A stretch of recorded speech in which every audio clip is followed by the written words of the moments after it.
Trudy. Hello, Erik. Hello. Erik says, hi, Mama. Aw, Hi to everyone. that is awesome. I love you, Erik.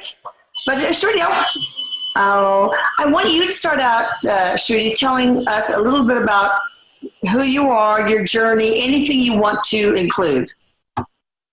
So I'm Shruti. I'm a channel for energy and just higher knowledge, and I channel spirits. I channel loved ones. I channel gurus, teachers, and just information from the Akashic records. And anyone who shows up to speak to me, I channel them. And so this journey for me channeling started with Erik, really. He popped into my head. Once I saw a few videos, and then he signed me up on that, spiritual life coach thing. Then it just started accelerating from there. Well, I was working in the corporate world, a very successful career as a business analyst. Oh. And, yeah. Oops. Sorry. Oh, that's awesome. Okay, so what made you change from a left brain career to a right brain career? Or an all brain career? I don't know how you describe it, but yeah, it was very left brain, right brain career. So my whole life I was very much rooted in the left side of my brain, very scientific, have a bachelor's degree in science, then have a master's degree. Me too, same, man. Yeah. Working in corporate world, but just sort of feeling like this is not for me. And in spite of all the success and money and everything else, just feeling sort of empty inside. And and then I started meditation in 2009. 2009 July I started meditation, and I realized that something weird is happening with me. So I'm downloading information, I'm getting to know information just from somewhere, from a higher perspective. And then I think it was 2013 I came across your video about Erik. And how did you find it? Well, I was going through YouTube's, and it just popped on the right in the suggestions. So I think that's how Erik meets most of the people. I guess so. I think he and others just nudge people to his channel, and I'm sure others too. Had you been searching on YouTube for channeling and things like that? No, not at all. I was actually just searching about life. Okay. Wanted to get to know about life, and I was into Buddhism. I believe in the philosophy of Buddhism, and I still follow that. So so that's how my spiritual journey really started. And I was Googling about, and on YouTube I was looking at these videos about life and reincarnation and NDEs and all sorts of stuff. And then something about mediums came up in between, because I think that falls into that category of NDEs, and when you search for NDEs, then mediumship and everything else comes up. Oh, sure. And past life and stuff. So I was looking at this Long Island medium episodes, and then that's when I think Erik's video popped up. And that same night he visited me in dreams, and I'm very used to having dream visitations since child, having premonitions in my dreams, and I know that it's real. Somehow I knew that this is real. My mom told me as a child that when you see someone in dreams, it's really them. So I believed in that concept. Yeah. Okay. So when I showed up in your dream, it was so realistic. It was so vivid that it actually spooked me. Because he came with. I don't want to talk about it. I don't know. So anyway, it was just really very, very realistic, and I knew it was him. Okay. And then more and more I looked into mediumship. More and more I could relate to it, and I could feel that this is me.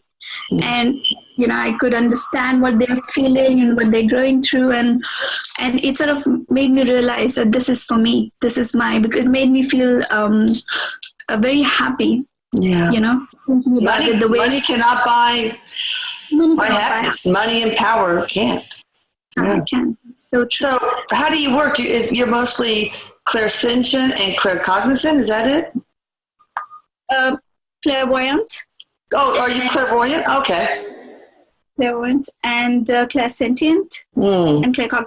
And I'm a little bit clairaudient, not very clairaudient, just a little bit. So I won't hear like a complete word or a name. I will hear sounds and I have to put them together, and it's similar. It's not exactly that name, but it's always similar to what the spirit is trying to tell me. So. Well, I from what I understand, that's not uncommon.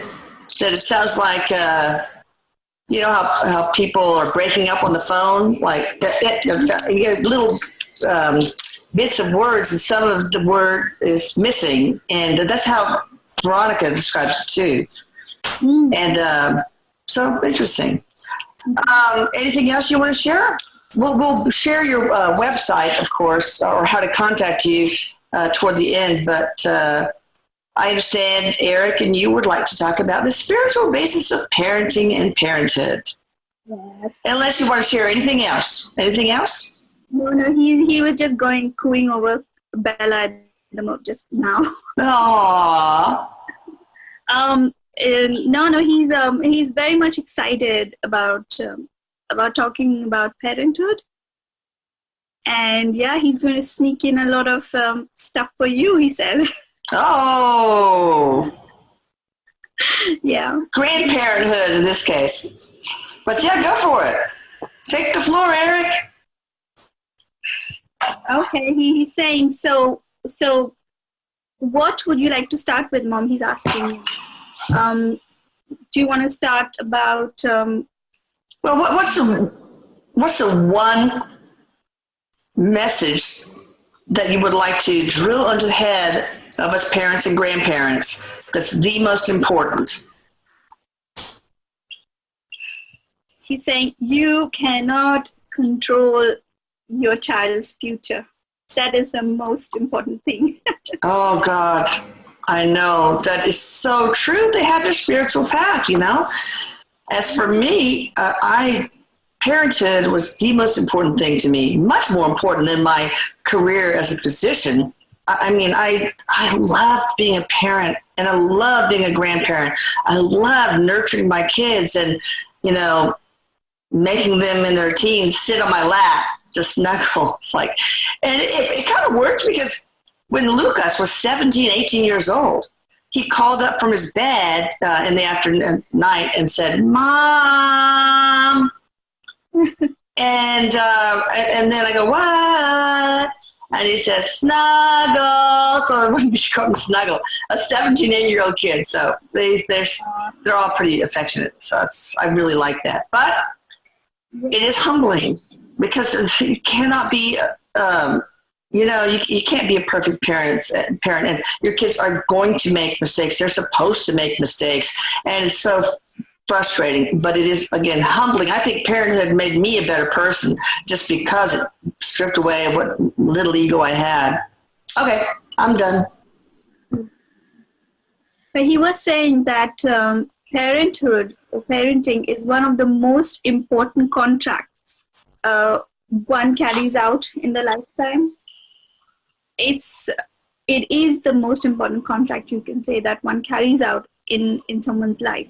And it is a lot about them, and it is also a lot about their children. So he's explaining it in two ways. It's what does it mean to you, and what does it mean to your children. He's explaining it in the two ways. And he says, for the children, you represent the whole entire world.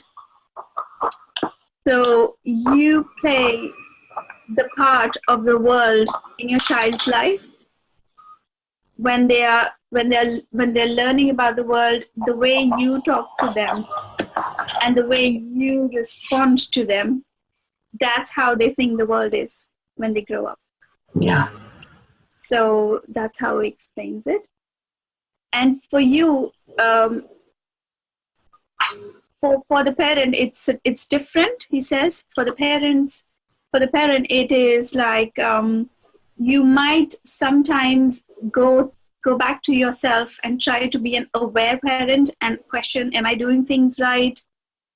Is this the right behavior? What am I instilling in my children? What sort of a parent I am? So, you become a conscious parent, or you become a completely unconscious parent, where you just unconsciously play out the contracts, and probably just be a very, very bad parent, and that shapes the child in a certain way, and that helps to carry out their future plans or contracts. Well, are you saying, Eric, that some parents have the spiritual contract to be bad parents?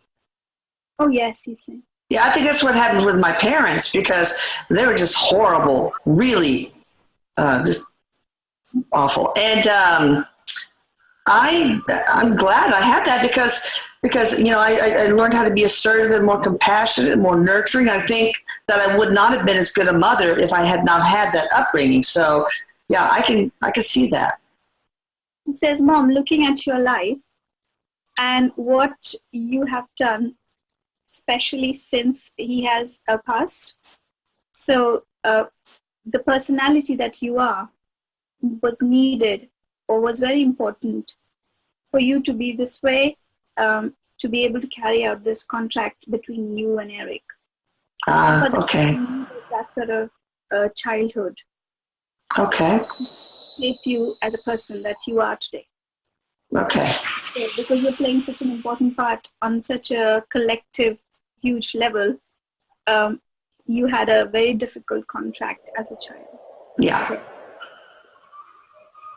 Okay. What else can you say about, I feel like, we instill mistakenly, unconsciously, some negative thoughts in our kids. Or, no, I will back up and say, it seems like we parents tend to turn them into approval seekers. So do their peers and the media and all that kind of stuff. So they tend to just, follow external beacons instead of their heart, instead of and it's really simple to do this, because even when a parent says, I'm so proud of you, that makes them an approval seeker, or helps, encourages it, because then the kid's going to think, oh, she's proud of me. I need to keep doing whatever I can to keep that thing going, instead of saying, you must be proud, so that they reflect, well, am I proud? You know what I mean? So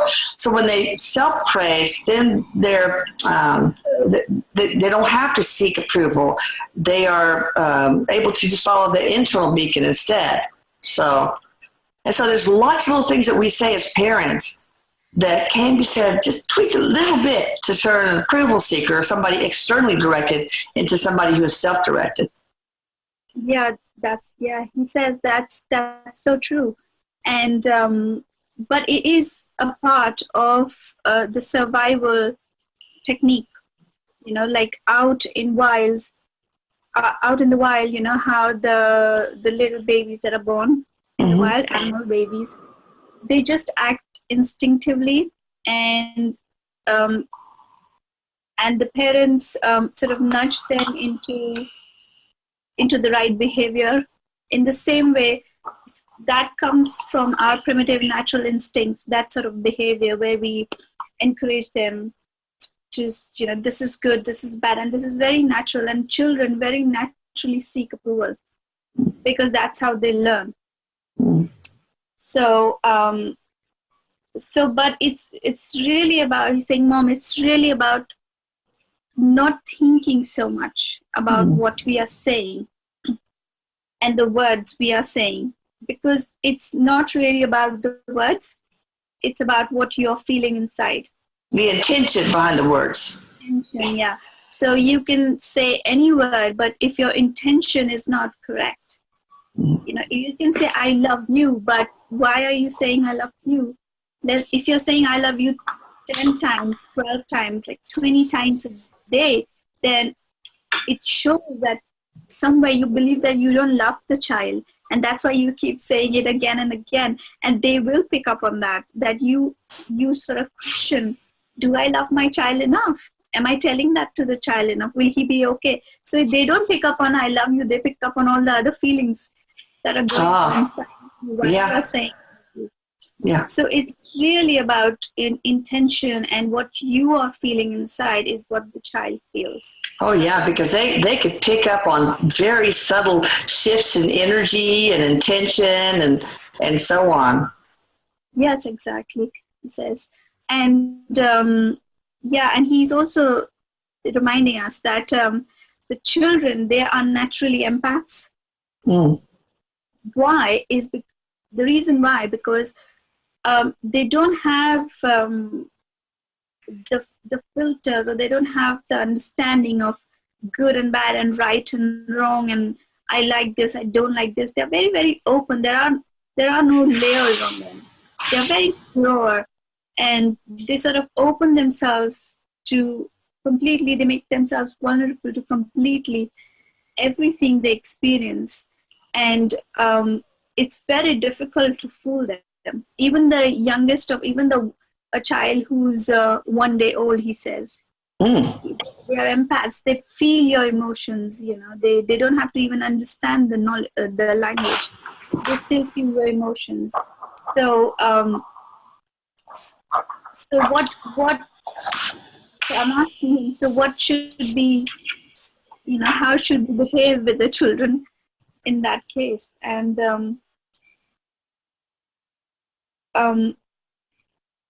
he's talking about abundance, and he says that if you talk to the child with an energy of abundance, there is an abundance of everything. There's an abundance of love. There's an abundance of security. That's what they need from you. They just need love and security from you, and just some space to explore the world. And when they explore the world with the feeling of love and security, then the world that they see and experience is different. But when they experience the world with the feeling of insecurity and so not confidence within themselves, or low self-worth, then they experience a different world. And whatever they experience as a child, it really gets rooted within them and in their belief system. And then once that has formed as a grown-up, it takes a hell lot of work to work through it and to change it. So what are some of the things that we do as parents that create that low self-esteem and seeing the world in that way?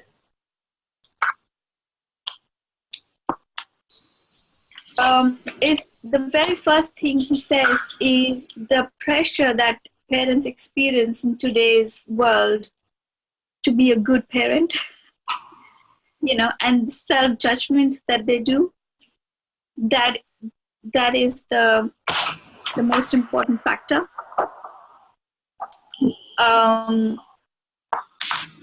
What else?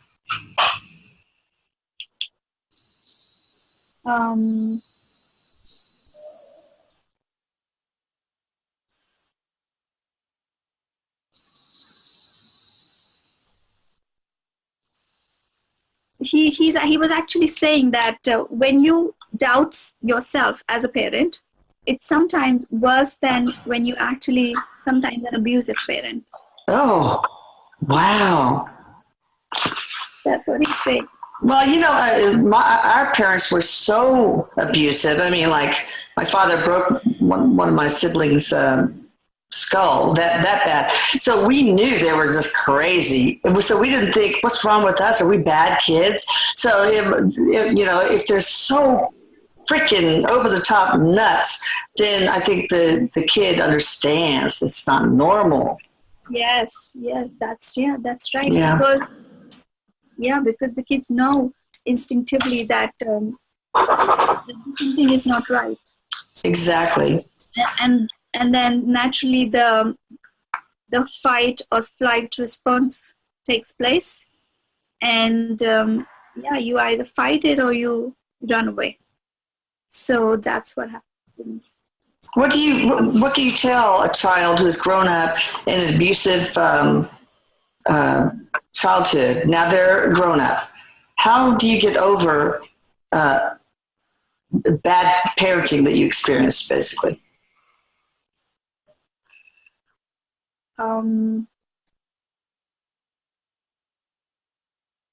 He's talking about some of the technique. He's talking about the EFT technique. Oh, the tapping, emotional freedom. Okay. So he's talking about there's a lot of emotional. What is that? Is it blocked emotional energy, maybe? Bondage. I don't know. Yeah, blocked. Okay. Emotions that are blocked, and he's saying that the thing that the thing that people experience if they've gone through such childhood is they feel unsafe to release those emotions or to express them, because it makes them feel that the environment is not safe to express their emotions to. Yeah, it might not have been. I mean, express yourself, you might get the living daylights beat out of you. So, exactly. So he's saying exactly, and for that reason, he's saying, people find it difficult to express their emotions truly how they feel, or they find it difficult to express their honest emotions. And it's from bad parenting, usually, right? So they don't feel like they feel almost like they're in danger if they bare their heart, if they're vulnerable. They feel like they're in danger. They don't feel safe expressing themselves. So he was talking about how they do the fight or flight response. So they respond in a way which they know will be safe. So they become a sort of people pleasers. Oh yeah. Everyone, and they think a lot. There is some sort of so they think a lot, and they will only respond in a way in which they feel safe rather than responding honestly. So are they the kind of people who give up themselves so much and don't take care of their own needs, usually? Bingo. Yeah. Bingo. So he's saying that's what happens. They are so consumed with being safe, or so worried about, if anything they say or do is going to get them into trouble, that they're always trying to please and be, like walking on eggshells. He's saying it feels like they're always walking on eggshells, and that's awful. They don't feel secure to be honest and be very vulnerable. Well, what about EMDR? EMDR, the thing they use for PTSD on like veterans, for example. That really worked. Maybe it unblocked some emotional energy in me after your death, Erik, but also something that my sister Terry is a proponent of, and that's the Grinberg method. It's like they physically help remove emotional blockages. What do you think about those two techniques? Would it help if you had undergone an abusive childhood?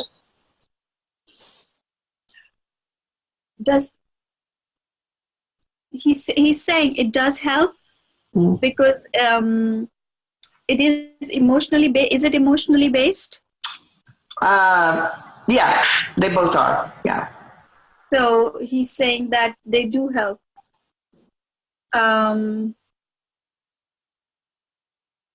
he's also talking about, sorry, I don't know anything about this, so I'm just going to see what he's saying.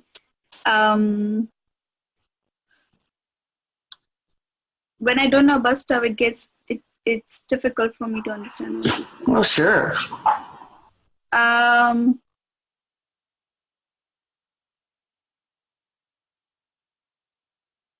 Do they also administer some medicine, something to take? I don't think so. No? Are you talking about maybe having a psychedelic a controlled journey under psychedelics, like you talk about, Erik? I'm talking about something that you can eat. That helps. What is it, Erik? Like mushrooms? Pop brownies? What? Saying yay!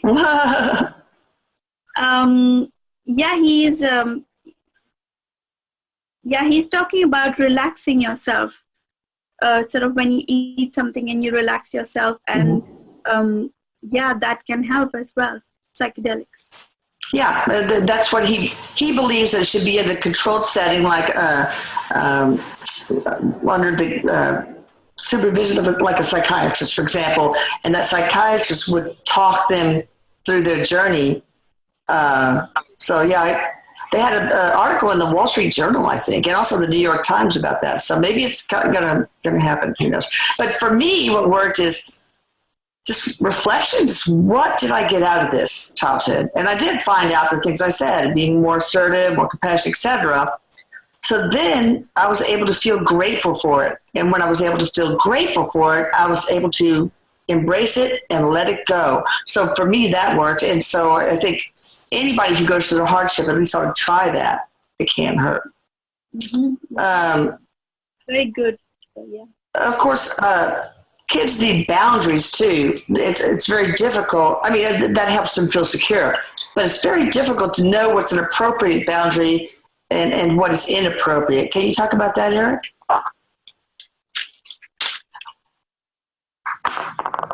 He's talking about why boundaries are needed. He's talking about boundaries make kids feel safe. So they need to see someone who's in a position of authority, because then they know that this person is strong and can keep me safe, and they can run towards them when they don't feel safe.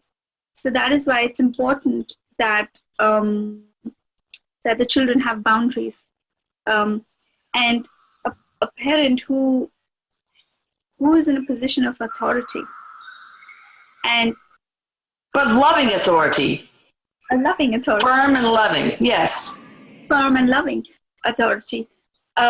Children then say, going to them, talking about what they're learning in their life, asking them questions, knowing more.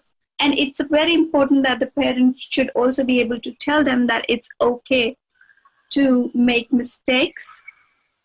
It's okay to not know about certain things. And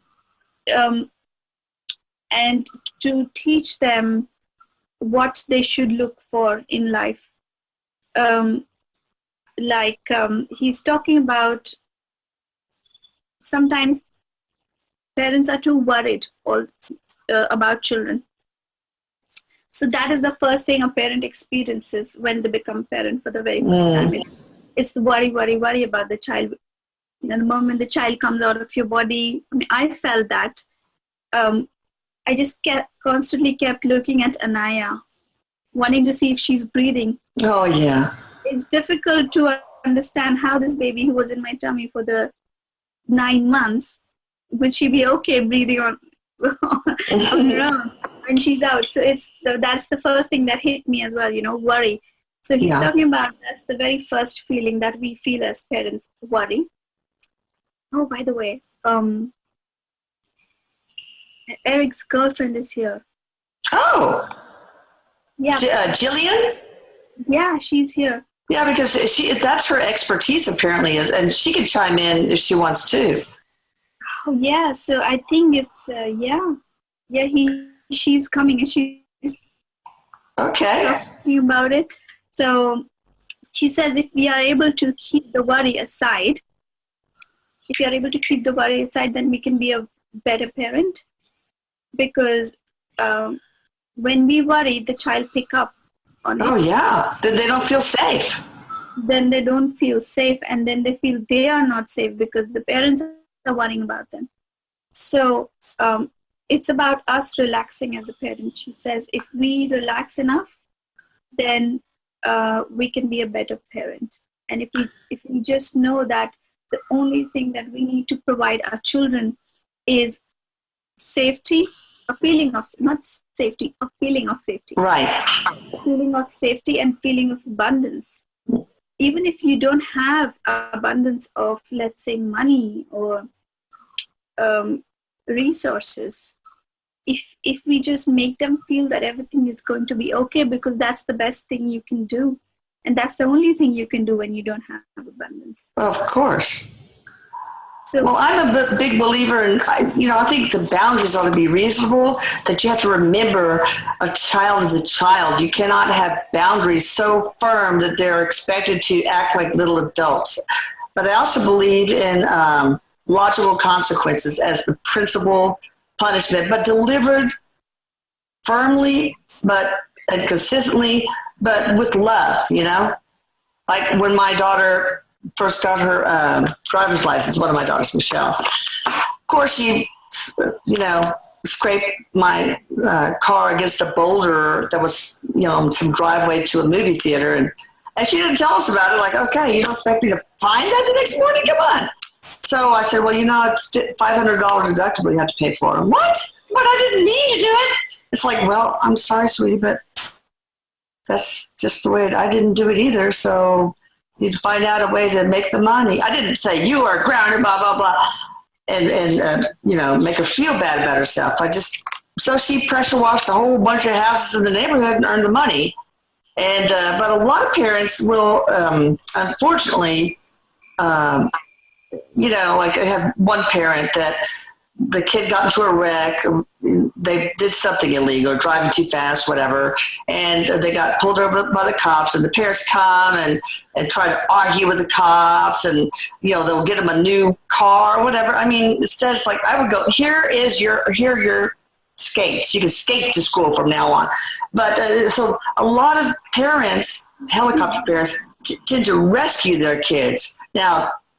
And they also rescue them from poor self-esteem. They don't want them to fail. Everybody gets a trophy. Everybody gets a star now. Everybody gets this and nobody is allowed to lose but to me, that is saying that you don't have faith in your child to deal with disappointment and frustration. Anyway, tell me your thoughts, either Jillian or Erik.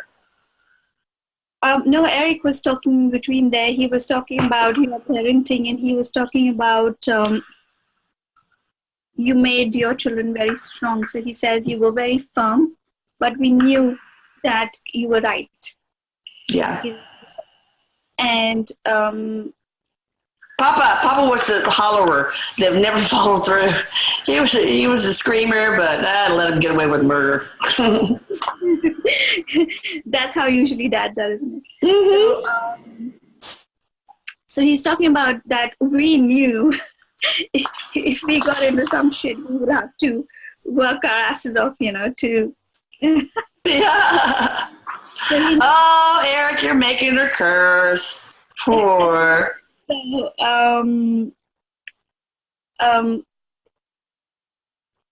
what else? I think Jillian is talking now.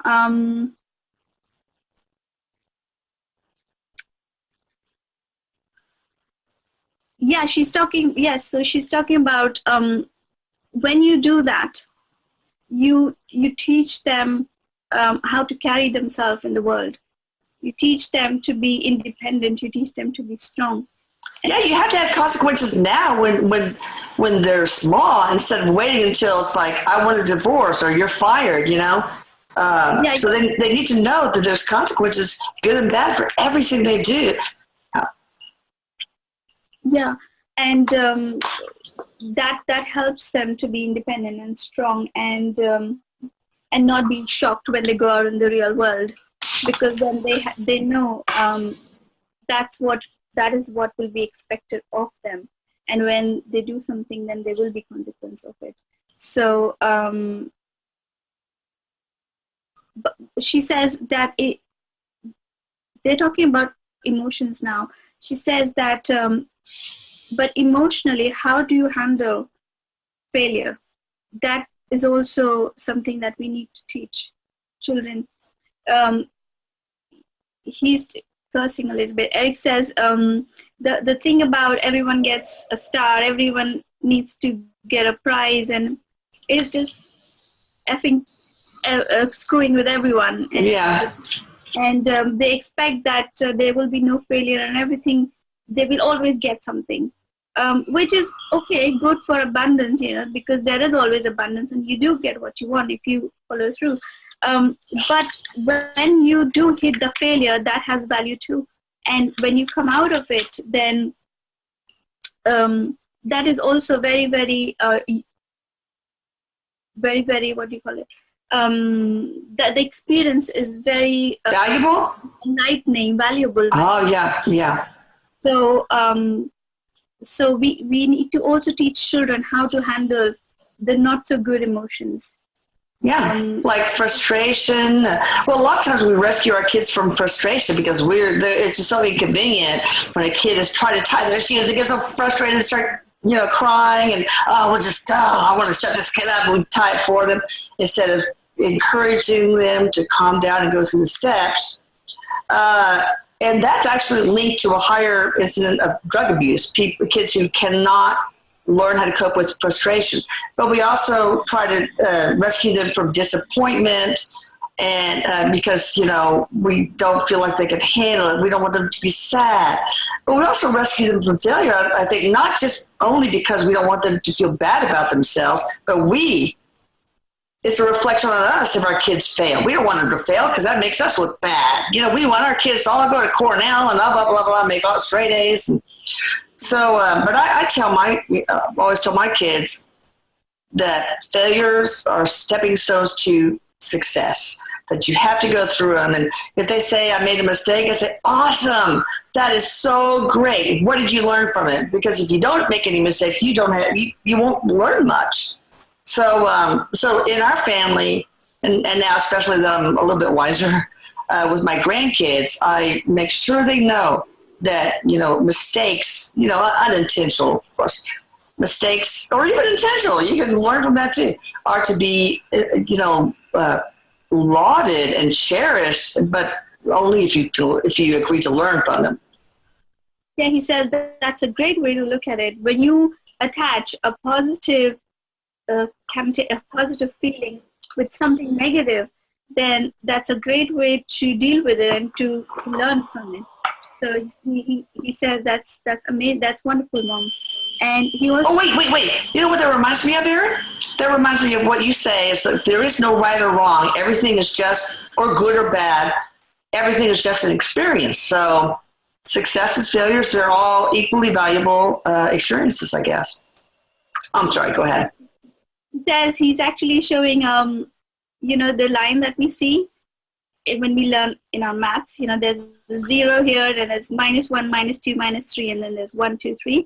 Mm-hmm. He's saying if 1, 2, 3 is good and this minus is like the bad category of bad, mm-hmm. then to come to 0, what do we have to do? We have to make the bad into good, and we have to make the good into bad. Okay. Ooh. Come to the neutral. So question everything that you think is good and see how that is bad, and question everything that you think is bad and try to see how that is good, and that will bring you to neutral. Yeah, like I described it in how I assessed my childhood as something positive. But how can something good actually be bad? Can you give an example, Erik? He's saying love. He's saying, love is what makes you do the worst things in life. Oh, sometimes. But it also it can encourage you to do very good things, but yeah. So he's talking about, he's giving that example where love can make you feel jealous. Love can. Oh, yeah. So how can good things make you feel bad? I see. That's interesting. Close the gap between the good and bad, then you understand that you actually cannot put label as good and bad on anything. Because you cannot prove if anything is actually really good or really bad, because it can be good for someone, it can be bad for someone. Yeah. Also, the way you experience it depends on your own perception and the way on your own reality. So everyone is experiencing a different reality. So, but he was before we talked about that. He was talking about children and how we don't let them fail and don't let them experience. Yeah, and we rescue them from uncomfortable emotions and situations. Yeah, can you talk about that more? He was talking about the biggest fucking thing that children. I love it when you drop the F-bomb, Shruti. So he was talking about the biggest fucking thing that the children don't get to experience now is being bored. Let them be bored. Let them be bored. Tell them to go, do, make your own games or go look at the stars, and they have forgotten how to entertain themselves, what to do with their mind. They don't know what to do with their days. He's showing me minions. He's saying that they're becoming into these little minions with because they're not able to invent. They're not able to invent games and do stuff. And I know, I so agree. But I have actually been very guilty of that myself because, with 5 kids, I wanted to do something with them all the time. Take them to the movies, take them to the train station. Let's check that out. Let's go downtown and all that. But I think a lot of us would just throw like an electronic babysitter. Get them in front of the iPad, fine, And gone are the days where, like when I was little, we were all shoved out in the backyard or the front yard and told to you come in at lunchtime. And so we played with the neighbors. So we learned conflict resolution and sharing and compromise and negotiating. We learned so many skills for leaders and for followers. So, and people don't let their kids do that because I guess maybe the media, the world is depicted as such an unsafe place that, I used to go when I was 5, 6, when we were like 5, 6, 7 years old, the 3 older of us, my parents would give us a nickel and we'd take the bus and go downtown to downtown Houston. And we'd walk over the legs of homeless people and stuff. And we'd just go all over the place and we'd ride a bus back. And oh my God, I wouldn't even think about letting a kid do that now. So I don't know, maybe it is less of a safe place for children to free range children are dying breed. Can you talk about that, one of you? He was also on the same page. He was actually saying that that's where children, we learn to socialize. We make our own world. We make sense of the world as children when we interact with other children. They are our peers. They are the ones who are going to share the world with us when we grow up. So it's very important for children to make relationships and learn about negotiating and taking calculated risks when they are on their own. So he agrees that about the safety in the world. He says it's the same. The world is the same. He actually thinks that it's become safer than what it was. So he's saying that, which I'm really shocked about because I wouldn't let my children out. So he's saying, I know. It's become, it's the news, it's what you hear, that makes you feel that it's an unsafe place. But because the children are so kept so safe as children, it becomes so unsafe when they go out. When they actually think that they go, when they're ready to go out, and now they're 16, 17, they can be on their own. But now that's when they start learning about the world, and that's when they make mistakes then. Because you do make mistakes when you're learning about stuff. So the earlier you make those mistakes, the safer you will be, and you will make them gradually in steps. So you wouldn't go out like being a 16-year-old and get into a big scam. Because as a child, you would have developed those skills if you were out and about. Oh, yeah, okay. How to recognize something which is off with someone. So, you would stay away from that person. But you've not had that experience as a child. So it's easy for you to fall into a scam later on. For example, yeah. So what is safe for our kids to do? Obviously, it depends on the neighborhood. Because I was in a neighborhood where we just played out in the street with our friends, rode bikes all over. I mean, we would go like from Houston to Fulshear, which is like, I don't know, maybe 50 miles away by ourselves, and go to the little country store, get some cheese and sausage, and sit under the pecan orchard, and eat, and then go back. It was crazy. So how do you know as a parent, what boundaries to have for your little free-range chicken children? He's saying free-range chicken, cluck, cluck. He's making some sounds. So he's talking about communities, how the loss of communities to this sort of era. And he's saying we have to first build on building safe communities. Only then can you build safe areas for children to be free range and explore. Of course, if the kids want to go out and play, then sometimes the community follows. They will come together to make it. Sometimes I guess maybe it could go the other way around, but that is really a good idea. And just arrange, of course, play dates and such, with siblings. People don't do that very much anymore. I do. I am Arlene's, my 9-year-old granddaughter. I'm her social agent. I'm like, all right, I have it even in my iPhone. It's like play date for Arlene, so I can arrange something for her all the time. But he's like, that's so, I think, sad that we have to arrange play dates for children. Why can't they go out and make friends on their own? Why can't they just say hello? Yeah, I think she does. It's just that I have to be the one that's asked her mom, is it okay if so-and-so comes over? She wants to come over. And then I have to text the parents. Can Lucero come over Thursday? What's good for you? Things like that. So it's just logistics, basically. But no, I mean, yeah, but it's important for them to get together outside of school to work on the skills we were talking about that they might not get in 30 minutes of recess,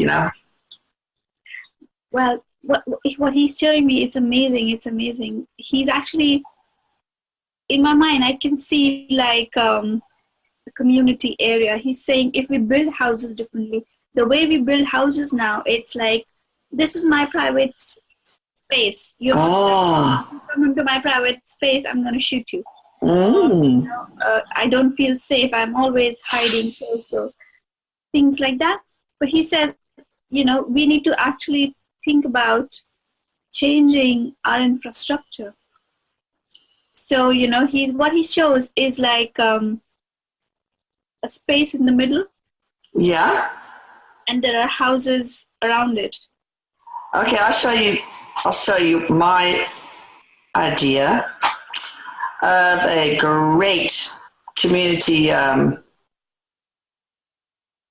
deal here. Let me see. Oh, keep talking though, because I gotta find it. So that's what he's showing me. He's showing like a ground in between, and then there are these houses that can all see in that space. I love that idea. That is so amazing. And then everybody will know that that this is a social area where people will socialize, where children will play, where there will be activities and gatherings and stuff like that. I like this idea where you have villas on the water. This is Sandals. I want to go there so bad, but it's too expensive.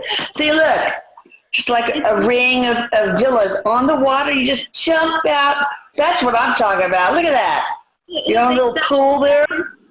Oh my! Oh, look at that. That's how I want my community to be. Except it's couples only. Anyway. Instead of water, though, there's land. Yeah, I know. Well, we have to do that, I guess. All right. So I want to go over a couple of other things before we close. Priorities. Sometimes I think that parents set priorities that are not realistic for their children. They want them to make X, number of dollars, have this kind of salary, have this kind of career. We raise our kids to go to the best preschool, the best this, the best that, best colleges, compete, make good SAT scores, blah, blah, blah, blah. And so that, you can, get on the hamster wheel and succeed in the rat race. So he's talking about competition is the,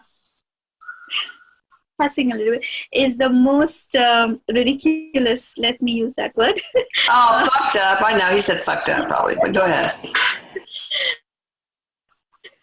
Thing ever, because that energy itself says that there is a lack of resources. Oh, yeah. Okay. So you're totally against competing at all? Like, what about competition sports? That's okay, right? Sports is okay. That's but when you give them an idea of you need to achieve best because otherwise blah blah blah blah. Yeah. It means that there is a lack of resources.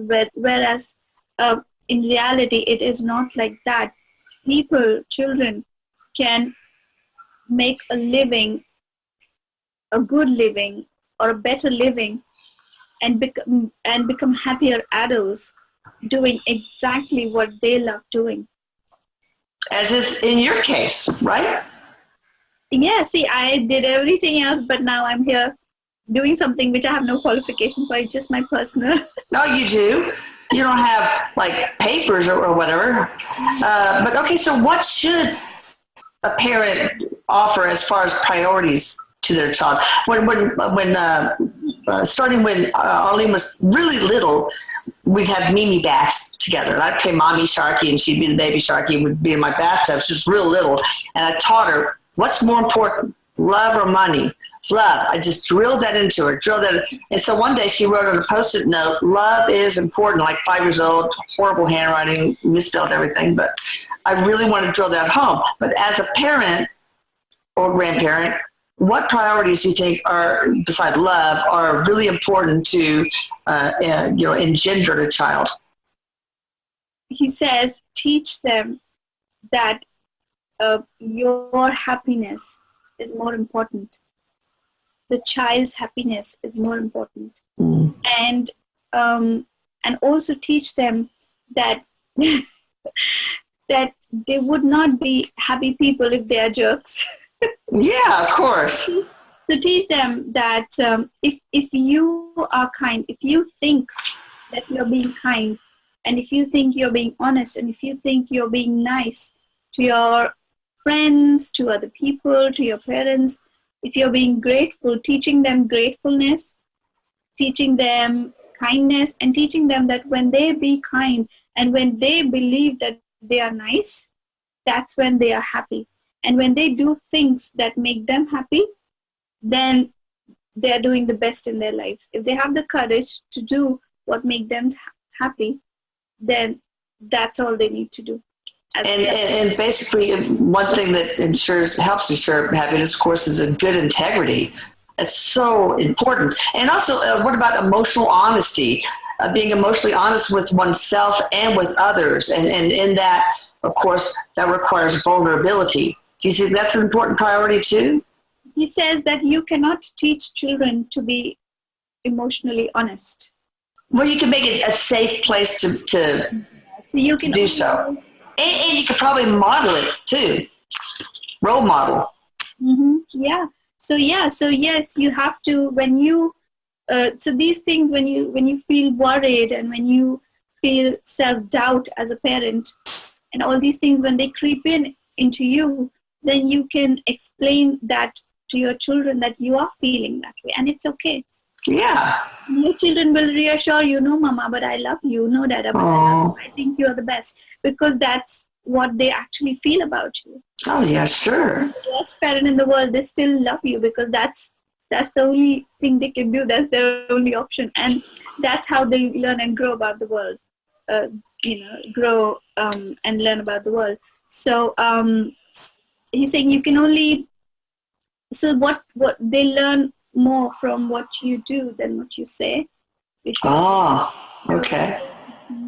And they probably learn more from the energy they pick up in your feelings too. All right, just really quickly, well, all kids have gifts, the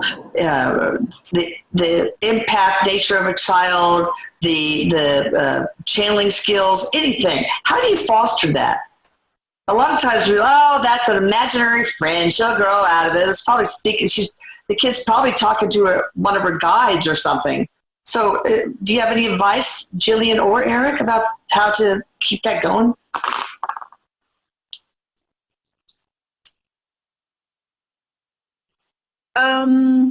He's talking about validating it for them, that it's okay, So if you don't understand their experience, then just listen. Yeah. Say, okay. Oh, really? And wow, and tell me more. And if you don't want to encourage it, don't encourage it, but don't dismiss it as well. Okay. Let them have that experience. Okay, next question. If your kid's getting bullied, what do you do? That's a very nice question. Teach them that bullying is, the person who's bullying is somewhere feeling insecure within himself or herself. Mm-hmm. Teaching them that maybe he likes something within you that, tell your child maybe he likes something in you which he doesn't have. Oh. So tell the bully, it's okay, you're a nice person, I like you. Mm.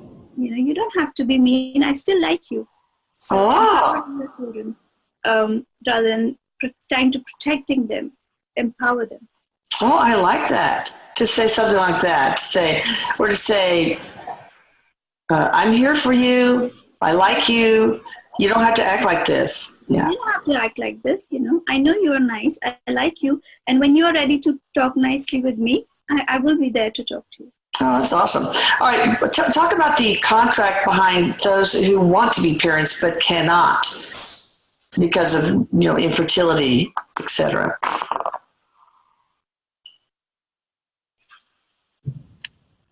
It can be past life issues. Like, for example?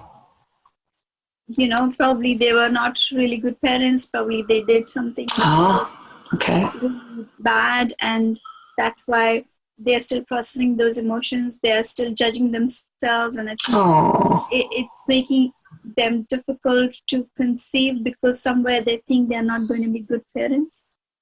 So they can get maybe regressive therapy would help. Okay. Emotional therapy will be helpful. And sometimes they just want to experience the delay for, gratification? For some sort of reason. Yeah, they just want to experience the delay in being a parent. And okay. They will eventually be parents, but they want to experience that delay to experience the lack of and that feeling of being a parent. And sometimes the contract is such with the spirit who is going to be their child. I see.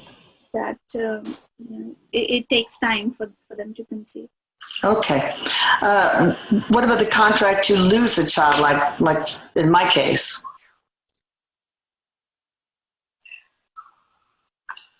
He's talking about, in your case, it's... Well, no, I mean, you don't have to talk about my case because I want this to help a lot of people because so many blog members have lost children. Okay.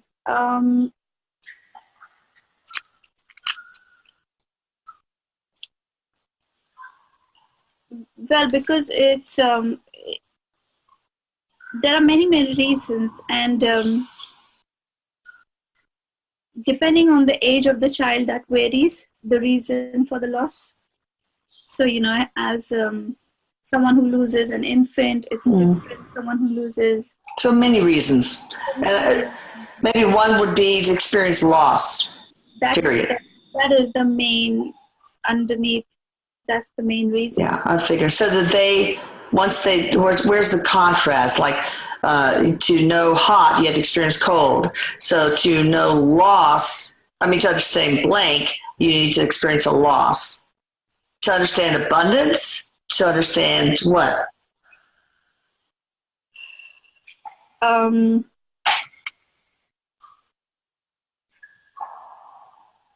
To understand love, he says. Oh, okay. He says, because a child is the most prized possession a person has. That's the most important love object, or that's the person you love the most. And losing that loved one is the most difficult thing that you can go through. So understanding the quality of love, understanding how it can also bring grief at such a deeper level, and working through it and converting that love into something then that is valuable in some way, because you learn from that loss, that experience, and you grow. It is a lot about your own growth, your own self-growth as a person. And sometimes, like in your case, it is also about healing others. Oh, yeah. That's how I heal best. And like they say, grief is the price we pay for love. And you really understand how deep your love is when you lose somebody like that. So, okay, before we close, I want to tell all you guys that if your kid gets lost in a store or whatever, don't tell them to find the nearest police officer or whatever. The best thing to do, in my opinion, now this is my opinion, is to go seek out a mother. There are cops. Somebody might be a person in a cop, really be a pedophile or whatever. So go seek out a mom if you can. If not, then the manager or whatever. All right, Shruti, you want to share how people can get in touch with you? People can get in touch with me through my website, which is shrutikamble.com. And I will put that here, people. Thank you. Yes, and they will find all the details they want on that website. Sounds good. Okay, thank you so much, Shruti. Erik, thank you. And Jillian, thank you. I love you both. He's saying thank you, and he's saying bye-bye. Bye. Bye.